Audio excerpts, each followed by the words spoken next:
मुंबईत खरंच काय घडलंय दुपारी? भाजप आणि शिवसेनेच्या विजयाचे आकडे समोर आले. त्यानंतर भाजपच्या कार्यालयात विजयाचा जल्लोष सुद्धा झाला. आता जल्लोष काय झाला तर आकडे समोर आले होते. भाजप 55च्या पुढे गेल्याचे, शिंदे आणि भाजप यांची सत्ता सहज बसत असल्याचे आणि ठाकरे मुंबईतून वजा झाल्याचे. पण दुपार उलटली आणि वरतोवर मतमोजणीचे आकडे समोर यायला लागले. या आकड्यांमध्ये घासून फाईट सुरू असल्याचं दिसलं आणि प्रश्न चर्चेत आला.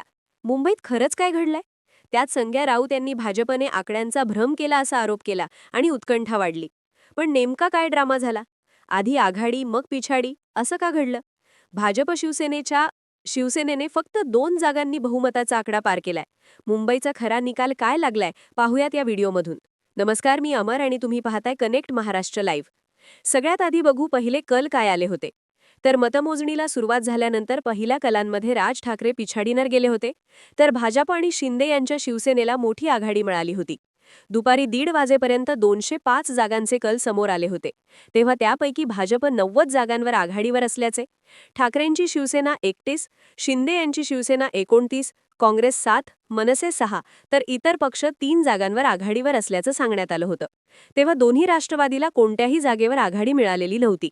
त्यानंतर बघता बघता भाजपचा आकडा 95 पर्यंत गेला, तर ठाकरेंच्या शिवसेनेचा आकडा 52 वर आला होता. मनसे 9 याच आकड्यावर अडकली होती. त्यानंतर मग भाजपनी जल्लोष सुरू केला. देवेंद्र फडणवीस यांनी मुंबई भाजपचे अध्यक्ष अमित साटम यांचं अभिनंदन सुद्धा केलं.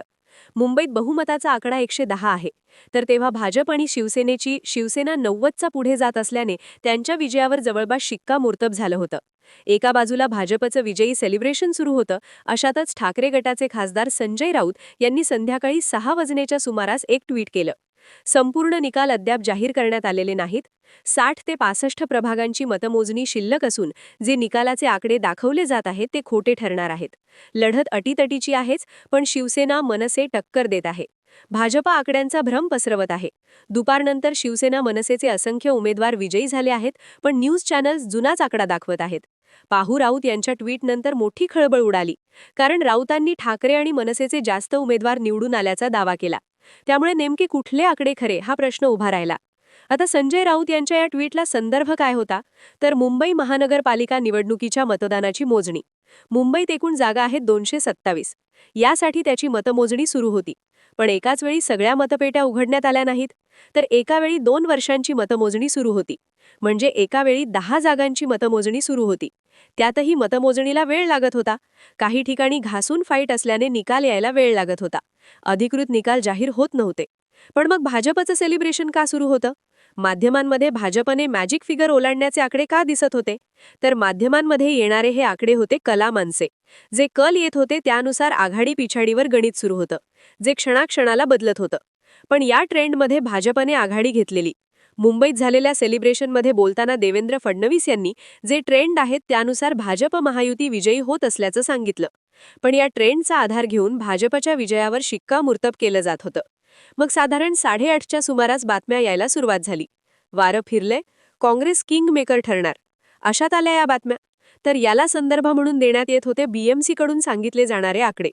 रात्री 7:20 जे निकालाचे आकडे समोर आले त्यानुसार ठाकरेंची शिवसेना 62, मनसे 6, काँग्रेस 21 आणि शरद पवारांची राष्ट्रवादी एका जागेवर विजयी होती.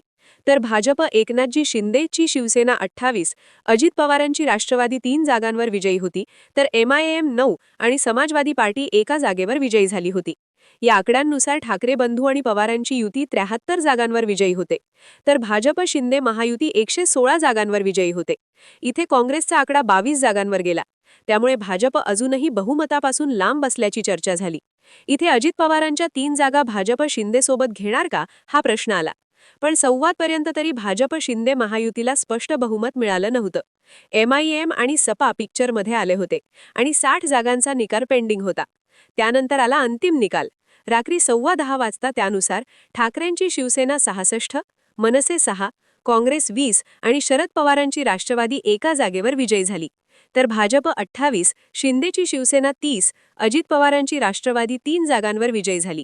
तर MIM 9 आणि समाजवादी पार्टी एका जागेवर विजयी झाली.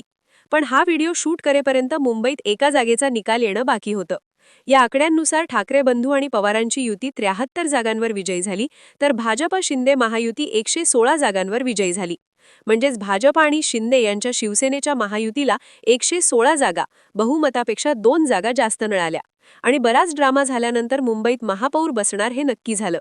आता यात काँग्रेस आणि MIM मिळालेलं यश आणि काँग्रेस ठाकरेंची न झालेली युती हा चर्चेचा विषय असणार आहे.